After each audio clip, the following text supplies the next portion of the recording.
هبه احنا نعرف ليه كل انسان نقطه ضعف، اكو بعض الاشخاص يخافون من افلام الرعب. واكو بعض الاشخاص يخافون من الظلمه او الوحده. نعم. واكو بعض الاشخاص يخافون من بعض الحشرات، فانت من شنو تخاف؟ أنا أخاف من الحيوانات. من الحيوانات. طيب سمعت الخبر اللي وصلنا بالاخير انه بعض الحيوانات المفترسه انهزمت من حدائق الزوراء، تدرين بهذا الخبر ولا لا؟ لا ما. هذا الخبر انقل لكم انه بعض الحيوانات المفترسه حفرت جوا القاع الدب والاسد ونمر، مجموعه من الحيوانات المفترسه حاليا هي انهزمت، فما اعرف يمكن ثلاث اسود تايهه، واعتقد غوريلا حسب الخبر اللي تناقلته وسائل الاعلام. فايش تتوقعين اذا فد يوم انت تمشين طلع لك اسد او غوريلا؟ يعني شنو؟ شو أسوي قابل؟ يمكن ما تتوقعين. المهم ما تخافين من الظلمه ومن افلام الرعب؟ الظلمة لا، بس أفلام الرعب أخاف منها. تخافي منها. طيب الحيوانات المفترسه هاي اذا فد يوم فد حيوان طلع لكم، يعني هاي اللي انهزمت من حدائق الزوراء، ايش تتوقعين انت تكون ردة فعلك؟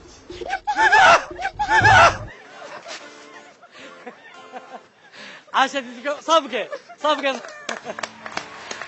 هذا احد الحيوانات اللي انهزمت من حدائق الزوراء. هروب بعض الحيوانات من منتزه وحدائق الزوراء، يعني حديقة الحيوان، يقولون اسد ودب وحيوانات مفترسه انهزمت ولحد الان ما لاقيها، شنو رايكم؟ يعني قله اهمال شنو؟ طبعا اكيد قله اهتمام. قله اهتمام بالحيوان، شلون يعرفون حيوان؟ لا كثره اهمال. اي كثره اهمال وقله اهتمام. طيب رأيك؟ عدم اهتمام الجهات المسؤولة بهذه الأمور، يعني هي أمر بسيط لربما بس ما مهتمين به ويؤدي إلى مشاكل كثيرة. شنو رأيك عن هروب بعض الحيوانات المفترسة من حدائق الزوراء؟ والله بسبب تسيب الجهات المسؤولة أو المعنية عن هذا الشيء، المفروض أنه لازم تتحكم بهذا الشيء لأن هذا الشيء خطر مجتمعنا. يعني ممكن بس هنا ممكن أنه فد يوم نسمع مثلا يعني حيوان مثلا اسد يعني يمشي بشوارع بغداد، تتوقعون هيك شيء يعني اذا هذا الخبر كان حقيقه؟ او تسمعون مثلا فالدب يمشي يجوز لربما يصير كل شيء بالبلد العظيم، كل شيء يصير كل شيء يصير، لذلك ماكو امان، يعني ما راح نتوقع بانه شنو هاي دقيقه. زين ينشط الدوره الدمويه لو لا؟ شو تقولون؟ قلبي راح. وين راح؟ نجيبه بتاكسي. يسوي سكر وضغط، بس ما يخالف يسوي يعني ينبه الجهات المعنيه انه عن هذا الموضوع. تحياتي لكم وان شاء الله المقلب يظل باذهانكم وبذاكرتكم وما تنسوا. ها؟ رجليك؟ حركيها شويه. خلوا نشوف غيركم حتى نسوي وياه مقلب وادعوا لهم ان شاء الله يا ربي ما يصير بهم شيء. صح لو غلط؟ شيء خطر اكيد يعني. زين. الطبيعه حتى عدا الحيوانات يعني تخاف مثلا من غوريلا اذا اجى؟ طبعا. او اسد؟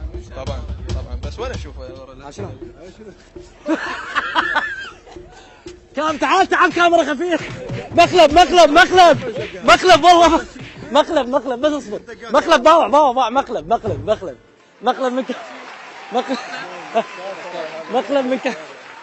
مقلب ويانا سمسم من ضمن كادر قناه ديوان الفضائيه، وانتم قدام الكاميرات كنتوا ويانا في مقلب، وتحياتي لكم. جيبوا لنا بطل مي شباب. مستمرين وياكم مشاهدينا حتى نشوف يا ضحيه راح نلتقي بيها.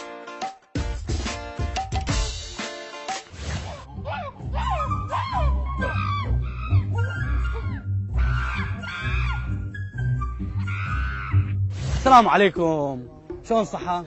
قناة ديوان الفضائية، موضوع مشاكل اجتماعية نعاني من عندها، اريد اخذ رايكم بها، ماكو مشكلة؟ على هاي لمتكم الحلوة. تنقلت وسائل الاعلام وايضا مواقع التواصل الاجتماعي خبر هروب، يمكن سمعتوا بهذا الخبر، هروب بعض الحيوانات المفترسة من حدائق ومنتزه الزوراء. سمعتوا بهذا الخبر والبعض الاخر جزء ما سمع.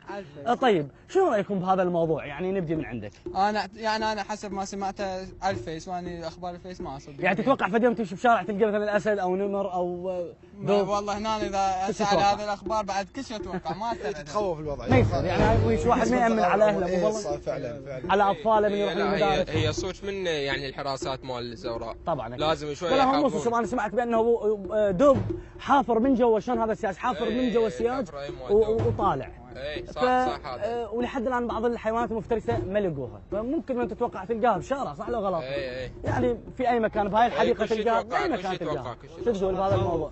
شغلتها تخوف يعني، خاصة مع المجتمع. طبعا اكيد. والله لازم هم يسوون حل يعني، لازم يلزمون.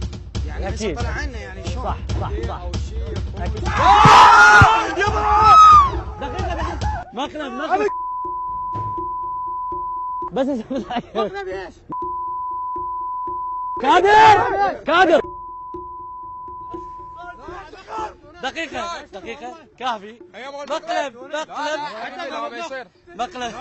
جيب لهم مي حتى احترينا. لا والله ما يصير. انزعوا ستر انا احكي وياك.